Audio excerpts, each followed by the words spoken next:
Good morning, and well, morning for me. Welcome back, and today we have another case submitted to us, and it's a good case for us to go over. It's a retained primary tooth number T, and it took me a long time to figure that out. I still call this number 29, even though I know it's T, and this tooth needs to come out. So we're going to go ahead and walk through this. So the first question is analog or digital? Obviously, there's no major restorations here, so it's digital. We brought the CAD/CAM data in, we brought the impression in, and we've designed a restoration. This is a perfect CEREC guide, OptiGuide, DigiGuide. This is a great case for any of those types of guides.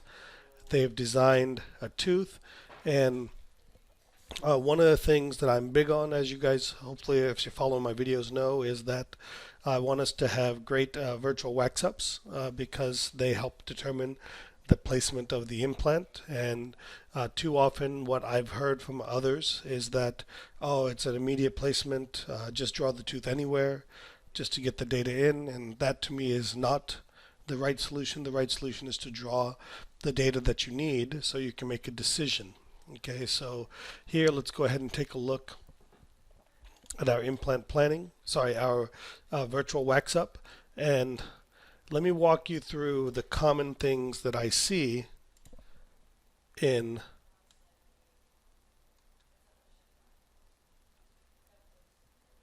here. So there's our existing gingival levels, and what I'll do is draw a line from here to here, and I would say that our proposed gingival level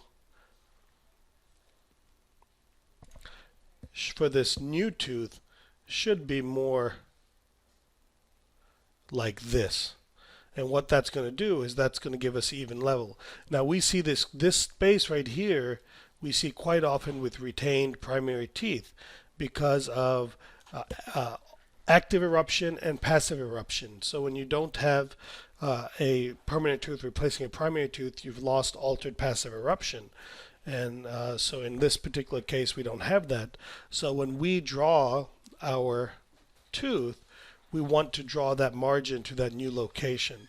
And this will help us determine the apical position of the implant. So it becomes unbelievably important, and I'm glad to see that we've done that here. The only other thing I would look at here is the overall tooth position, especially with primary teeth, is on the lingual position looks pretty good there. Buccally, we can see that this tooth is a hair deficient maybe. So we'll want to add that in there. And then my last question in this particular case will be, are we going to be doing ortho anytime in the near future? Because remember, once you place an implant, that becomes an immovable tooth. So to get this back into position, one of the challenges also aesthetically, when you take out a primary tooth, is the resultant paramolar that you put back in it is bigger than the premolar. So if I wanted to get this tooth back into position, now would be a great time to accommodate for that by virtually moving this tooth over, and then our mesial contact may be right here. A new mesial contact may be right here to create the IPR that we need to allow this tooth to come into that space.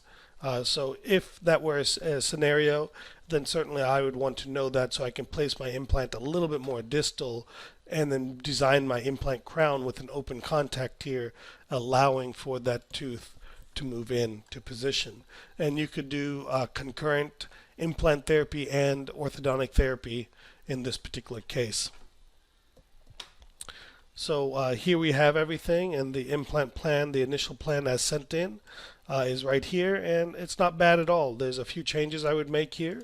One, let's check our apical position based on this. Based on this margin, which we've deemed to be correct, we would want that implant to be approximately there. And so here we can see that our implant is at about the right apical level.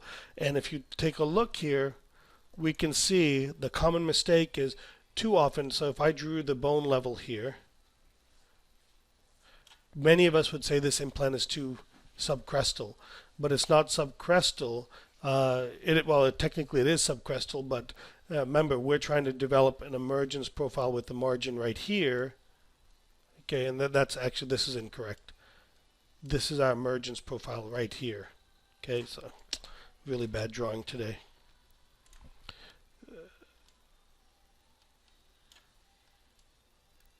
This is our emergence profile. A very, very nice emergence profile there. So things look good there from a bone level position.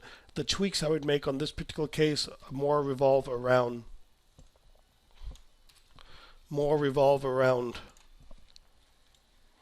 the occlusal plane. As you can see, it's tilted there, so I would want to tilt my implant this way, and now we've got a more level occlusal plane.